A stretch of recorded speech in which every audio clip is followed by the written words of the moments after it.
Well, our Cinnabogin almost caught on fire. Let me show you what happened. So while we were running it, the exhaust in the engine bay started smoking really bad and it was completely drenched in hydraulic fluid. Basically everything in this engine bay was. The engine, the hydraulic pump, the doors, everything was. And so when we were looking, it looked like something up here was leaking and the fan was blowing it all back across everything.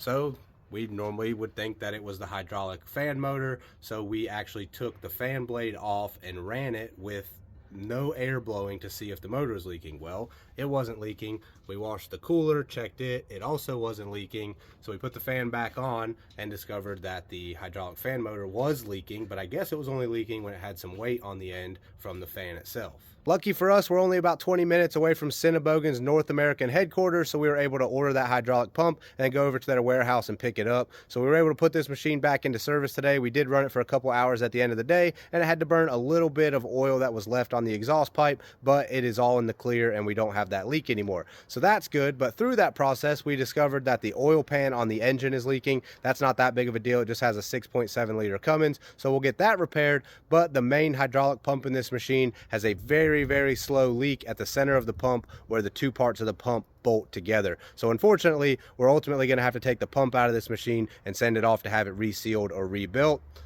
but it is what it is.